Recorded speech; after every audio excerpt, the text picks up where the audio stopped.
ఓం శ్రీ గురుభ్యో నమః. ఓం శ్రీ మాత్రే నమః. జూలై 21వ తారీఖు నుంచి 30వ తారీఖు వరకు కూడా మేషాది ద్వాదశ రాశుల యొక్క ఫలితాలు ఏ విధంగా ఉన్నాయో తెలుసుకుందాం. ఇవన్నీ కూడా గోచారరీత్యా చెప్పబడే ఫలితాలు అంటారు. అంటే this is the transit system అంటారు. అంటే గోచారం ఎప్పుడు కూడా సూచనలుగా మనం గమనించాలి. అంటే ఈ 10 రోజుల్లో మనం ఎలాంటి నిర్ణయాలు తీసుకోవాలి, ఉద్యోగపరంగా, వ్యాపారపరంగా, ఆరోగ్యపరంగా, పిల్లల చదువుల పట్ల, శుభ కార్యక్రమాలు కానీ, అలానే వాహనాలు కొనుగోలు చేయటం కానీ, ఇళ్ళు, ఆస్తులు, రైతులు వీళ్ళందరూ కూడా అంటే ఇళ్ళు కొనుగోలు చేయటం రైతులకు ఏ విధంగా ఉండబోతుంది, ఉద్యోగ వ్యాపార రంగం వాళ్ళకి ఏ విధంగా ఉండబోతుంది, అలానే విద్యార్థులకి, స్త్రీలకి ఏ విధంగా నిర్ణయాలు తీసుకోవాలి, ఎలాంటి నిర్ణయాలు, ఎలాంటి జాగ్రత్తలు, ఎలాంటి అప్రమత్తతంగా ఉండాలి అని తెలుసుకోవాలంటే ఏంటంటే 10 రోజుల్లో మనం చెప్పిన ఫలితాల్లో ఎలాంటి నిర్ణయాలు తీసుకోవాలనే విషయాలని మనం తెలుసుకొని ముందుకు వెళ్ళాలి. అంటే కొన్ని జాగ్రత్తలు, అంటే ఇది చేయకూడదు, ఇది చెయ్యాలి, ఇది చేస్తే మంచి జరుగుతుంది, ఇది చేయకూడదు ఈ 10 రోజుల్లో అనే నిర్ణయాలను నిర్ణయించేదే గోచారం అంటారు. అంటే చెడు జరగాలన్నా, మంచి జరగాలన్నా వితిన్ సెకండ్ పట్టదు. ఒక నిర్ణయం మనం తీసుకునేటప్పుడు ఆ నిర్ణయం అనేది చాలామంది కూడా ఒక నిర్ణయం తీసుకునేటప్పుడు పొరపాట్లు చేస్తుంటారు. ఆ పొరపాటు అనేది జీవితాంతం ఆ పొరపాటు అనేది వెంటబడుతూనే ఉంటుంది. దానికి మంచి చేయాలా, చెడు చేయాలా, ఒక పెళ్లి సంబంధం కావచ్చు, ఒక ఉద్యోగం కావచ్చు, ఒక వ్యాపారం కావచ్చు, ఒక స్థలం కావచ్చు, ఒక ఇల్లు కొనుగోలు కావచ్చు, పెట్టుబడులు కావచ్చు, డబ్బులు ఇవ్వటము కావచ్చు. ఇలాంటి నిర్ణయాలని చాలా జాగ్రత్తగా ఈ 10 రోజుల్లో తీసుకోకూడదు, ఈ 10 రోజుల్లో తీసుకోవాలి. తొందరపాటు ఆలోచనలు పనికిరావు, అలానే కొన్ని విషయాలకు తొందరపడాలి అనే సూచనలు చెప్పేదే గోచారం అంటారు. ఈ గోచార రీత్యా కూడా గ్రహగమన గతులు ఏ విధంగా ఉన్నాయి 10 రోజుల్లో మనం చూసుకునేటట్టయితే కుజుడు వృషభ రాశిలోను, బుధుడు మిథున రాశిలోను, రవి కర్కాటక రాశిలోను, శుక్రుడు సింహరాశిలోను, శని జూలై 27 నుంచి మీనరాశిలో వక్రగతిలోకి వెళ్ళిపోవటం, గురువు కర్కాటక రాశిలో ఉండటం, అలానే చంద్రుడు కన్యా రాశి నుంచి కుంభరాశిలోకి సంచారం చేయటం, అంటే కన్యా, తుల, వృశ్చికం, ధనస్సు, మకరం, కుంభం వరకు కూడా సంచారం చేయటం, రాహుకేతువులు కుంభము, సింహరాశిలో సంచారం చేస్తుంటారు. ఇది ఈ 10 రోజుల గ్రహస్థితి. వీళ్ళందరికీ కూడా ద్వాదశ రాశుల వాళ్ళందరికీ కూడా ఏ విధంగా ఉంది, ఎలాంటి పరిహారాలు చేయాలో తెలుసుకుందాం. మకర రాశి వారికి 10 రోజుల పాటు ఏ విధంగా ఉండబోతుంది. మకర రాశి వారికి జూలై 27వ తారీఖు వరకు కూడా శని తృతీయ స్థానంలో ఉండటం వల్ల అనేక లాభాలు. ఇక్కడ గురువు కూడా సప్తమ స్థానంలో ఉండటం వల్ల విద్యార్థులకి, వృత్తి ఉద్యోగ వ్యాపార రంగం వాళ్ళందరికీ కూడా అనుకూలంగా ఉండటం. ఉద్యోగ వ్యాపార విషయంలో కొంత సూర్యగ్రహం అనేది మధ్య రకంగా ఉండటం వల్ల కొద్దిగా అప్రమత్తంగా ఉండాలి.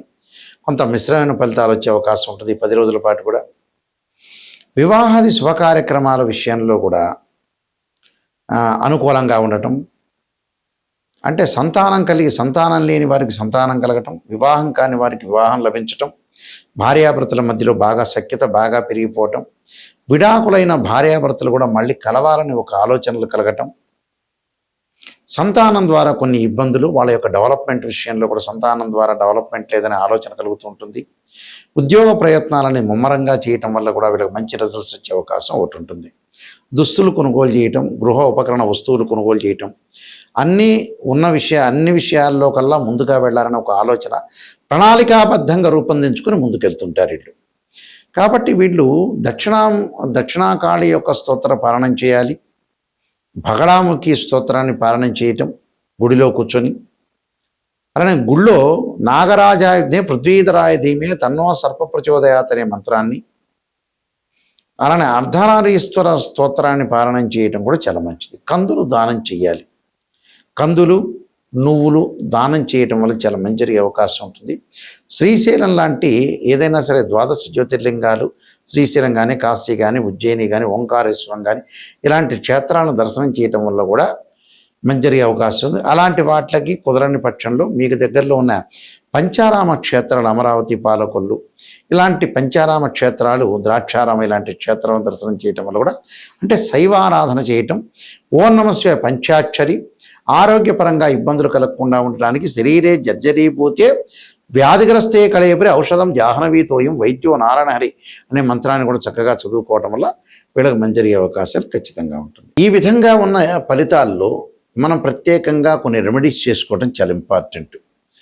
ఆ రెమెడీస్లో ప్రత్యేకంగా కొంతమందికి ఏంటంటే ఉద్యోగపరంగా ప్రయత్నాలు అనేవి సఫలీకృతం కావు. ఉద్యోగం అనేది నిలకడగా ఉండదు.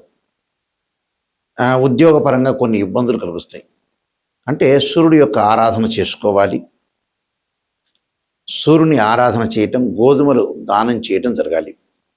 అలానే మనస్సుకు ప్రశాంతత లేకపోతే ఖచ్చితంగా మానసికంగా మెంటలీ డిజార్డర్ ఉంటే క్షీరపుత్రాయుధ్య అమృతతత్వాయుధీమే తన్నో చంద్ర ప్రచోదయాత్ అనే మంత్రాన్ని, వాహన ప్రమాదాలు అలానే ఎసెట్స్ సంబంధించిన విషయాల్లో ఏదన్నా ప్రాబ్లమ్స్ వస్తుంటే అంగారకుణ్ణి ఆరాధన చేయాలి. తత్పురుషాయ విద్యే మహాసేనాయుధీమే తన్నో షణ్ముఖ ప్రచోదయాత్ అనే మంత్రాన్ని, అలానే ధనపరంగా ఇబ్బందులు, విద్యార్థులకు ఇబ్బందులు కలుగుతుందంటే ధనపరంగా ఇబ్బందులు ముందు కలుగుతుంటే కుబేర మంత్రాన్ని, ఓ మెక్షాయ కుబేరాయ వైశ్రవణాయ ధనధాన్యాధిపతే ధనం ధాన్యం సమృద్ధమే దేహిమే దాపైస్వ అనే మంత్రాన్ని, విద్యార్థులు దక్షిణామూర్తి స్తోత్ర పాలనం చేయాలి. అలానే అమ్మవారి యొక్క ఆరాధన, ఆరోగ్యపరంగా ఇబ్బందులు కలుగుతుంటే శరీరే జర్జరీభూతే వ్యాధిగ్రస్తే కళేపరి ఔషధం జాహ్నవీతోయం వైద్యో నారాయణహరి. వివాహం కానీ స్త్రీ పురుషులు ఎవరైతే ఉంటారో అమ్మాయిలు వరపాస్పతాస్ రుద్రాభిషేకం, అఘోర గౌరీపాస్పతాస్ రుద్రాభిషేకం, అలానే అబ్బాయిలు వచ్చేటప్పుడు కన్యాపాస్పతాస్ రుద్రాభిషేకం, అలానే కోర్టు సమస్యలు, శత్రువులు ఉంటే కార్తవీర్యార్జునుడి యొక్క మంత్రాన్ని చదువుకోవాలి. ఇవన్నీ కూడా పరిహారాలు చేసుకోవడం చాలా మంచిది. అలానే ఇక్కడ గోచారం వేరు, బర్త్ చార్ట్ వేరు. బర్త్ చార్ట్ అంటే ఏమిటి అని అంటే గోచారానికి బర్త్ చార్ట్కి లాట్ ఆఫ్ డిఫరెన్స్ ఉంటుంది, గుర్తుపెట్టుకోండి. గోచారం సూచనలు 20%గా ఉంటుంది. అంటే ఈ 10 రోజుల్లో చేయాల్సిన నిర్ణయాలు ఇలాంటివన్నీ కూడా చెప్పేదే గోచారం, ప్రజెంట్ సిచ్యువేషన్ అని అర్థం. బర్త్ చార్ట్ అంటే ఏమిటంటే 16 డివిజనబుల్ చార్ట్స్ చూసి మనం ద్వాదశ భావాలను ఎనాలిసిస్ చేసి రాస్యాధిపతుల్ని, అలానే దానిలో ఉండే గ్రహము, ఆ గ్రహ దృష్టులు, నీచ ఉచ్చస్థానాల్ని క్యాలిక్యులేట్ చేసుకోవాలి. ఎందుకంటే భావాధిపతులు వేరు. తనుభావం అంటే లగ్నం అని అర్థం. లగ్నభావాధిపతి రవి, ద్వితీయ భావాధిపతి గురువు, తృతీయ భావాధిపతి కుజుడు, చతుర్థ భావాధిపతి చంద్రుడు బుధుడు, పంచమ భావాధిపతి గురువు, షష్టం భావాధిపతి కుజుడు. ఇలాగ మనం క్యాలిక్యులేట్ చేయటం వేరు. భావాధిపతి వేరు, రాస్యాధిపతి వేరు, అక్కడ ఆ గడిలో ఉన్న గ్రహము వేరు. భావాధిపతి అంటే ఇంటి ఓనర్, రాస్యాధిపతి అంటే ఆ ఇల్లు కట్టించిన బిల్డరు. అక్కడ ఏదైతే గ్రహం అనేది దానిలో ఉంటుందో ఆయన టెనెంటు అని అర్థం. అంటే జాతకంలో గజకేశ్వర యోగం ఉందా, రవిబుధాదిత్య యోగం ఉందా, చంద్రమంగళ యోగం ఉందా, లక్ష్మీ యోగం ఉందా, విదేశాలకు వెళ్ళే యోగాలు ఉన్నాయా, సంతానం కలిగే యోగం ఉందా, పెళ్లి యోగం ఉందా, ఎప్పుడు పెళ్ళి అవుతుంది, ప్రమాదాలు ఏమైనా జరిగే సూచనలు ఉన్నాయా, ఇన్ టైంలో మనం ఎలాంటి నిర్ణయాలు తీసుకోవాలి, ఎలాంటి పరిహారాలు చేసుకోవాలి అని దశలు, అంతర్దశలు, సూక్ష్మ దశల్ని, ప్రాణదశల్ని క్యాలిక్యులేట్ చేయాలి. ప్రతిదానికి కూడా చాలామంది కూడా రాశిచక్రాన్ని చూస్తారు. రాశిచక్రం ఒక వివాహం కాలేదు అంటే రాశిచక్రము, నవాంశము, భావచక్రము, దశల అంతర్దశలు చూడాలి. సంతానం కలగట్లేదు అంటే రాశిచక్రము, సప్తమాంశం, భావచక్రం, దశలు అంతర్దశలు చూడాలి. అలానే వృత్తిపరంగా ఎలా ఉందంటే రాశిచక్రము, దశమాంశం, భావచక్రము, దశల అంతర్దశలు క్యాలిక్యులేట్ చేయాలి. ఇది అసలు చేయాల్సింది. అలానే యోగాల దగ్గర నుంచి కూడా దానిలో వైదిక ఆస్ట్రాలజీ అని, బివి రామన్ అని, అలానే కేపీ ఆస్ట్రాలజీ అని, ఇలా రకరకాల మెథడ్స్ అనేవి ఉంటాయి. అంటే అయనాంశం ద్వారా కొన్ని క్యాలిక్యులేట్ చేసేవి కూడా కొన్ని ఉంటాయి. ఎందుకంటే కొన్ని గ్రహాల యొక్క మార్పులు కానీ, దాని యొక్క ప్రొడక్షన్ కానీ కేపీ పద్ధతిలో ఏ విధంగా ఉండబోతుంది, వైదిక ఆస్ట్రాలజీ ఏ విధంగా ఉండబోతుంది అనేది క్యాలిక్యులేట్ చేసుకోవాలి. మెయిన్ ఇంపార్టెంట్గా వైదిక ఆస్ట్రాలజీ చూస్తారు. సహజంగా కేపీ కూడా చూసుకోవచ్చు, దానిలో కూడా మంచి రిజల్ట్స్ వస్తూ ఉంటాయి. కేపీ సిస్టమ్ అంటే కేపీ సిస్టంలో ఏమిటంటే ఒక గ్రహం ఏ నక్షత్రంలో ఉంది, సబ్ లార్డ్ ఇలా చూడాలి. కొన్ని భావాలు, కొన్ని వ్యతిరేక భావాలు కేపీ సిస్టంలో చూస్తాం మనం.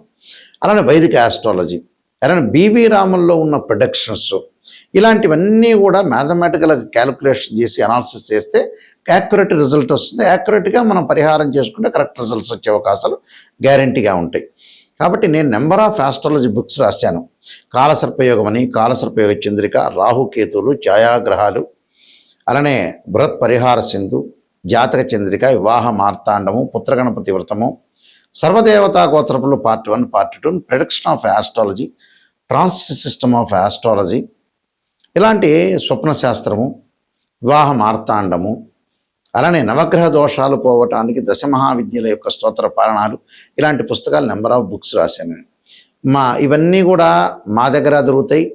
రాజమండ్రిలో మోహన్ పబ్లికేషన్ వారి దగ్గర కూడా ఈ పుస్తకాలన్నీ కూడా లభ్యమవుతాయి. మా వెబ్సైట్ www.nayakanti.com, www.nayakanti.in కూడా మీరు చూడొచ్చు. నిజం తెలుసుకోవాలి అనేవాళ్ళు మాత్రం నాకు ఫోన్ చేయండి. ఎందుకంటే చాలామంది కూడా ఒక ఆస్ట్రాలజర్ని అప్రోచ్ అయిన తర్వాత పొగుడుతూ ఉంటారు. పొగట్టడం వల్ల పెద్ద ప్రయోజనం ఉండదండి.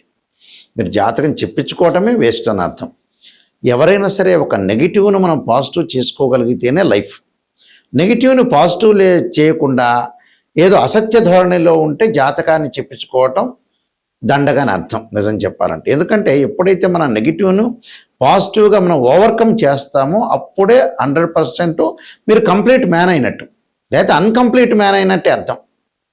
మనకు సిక్స్త్ అని చెబుతుంది, చాలా జాగ్రత్తగా ఉండండి. ఎక్కడైతే నెగిటివ్ ఉంటుందో దాన్ని మన నెగిటివ్ని పాజిటివ్ చేసుకొని నిజాన్ని తెలుసుకుంటేనే జాతకం. ఎవరైనా సరే నిజాన్ని తెలుసుకునే వాళ్ళు మాత్రమే నాకు ఫోన్ చేయండి. నా నెంబర్ కూడా స్క్రీన్ మీద స్క్రోలింగ్ అవుతున్న నెంబర్ నా దగ్గరికే వస్తుంది. ఆ నెంబర్ కూడా. అందువల్ల మీరు ఏదైనా నిజం తెలుసుకోవాలంటే నాకు ఫోన్ చేయండి. అబద్ధం తెలుసుకునే వాళ్ళు ఎవ్వడూ ఫోన్ చేయొద్దండి. అదొకటి. అయితే మీ అందరికీ కూడా పరమేశ్వరుడి యొక్క కరుణాకటాక్షం ఉండాలని, అమ్మవారి యొక్క కరుణాకటాక్షం ఉండాలని ఆశిస్తూ సర్వే జనా సుఖినో భవంతు.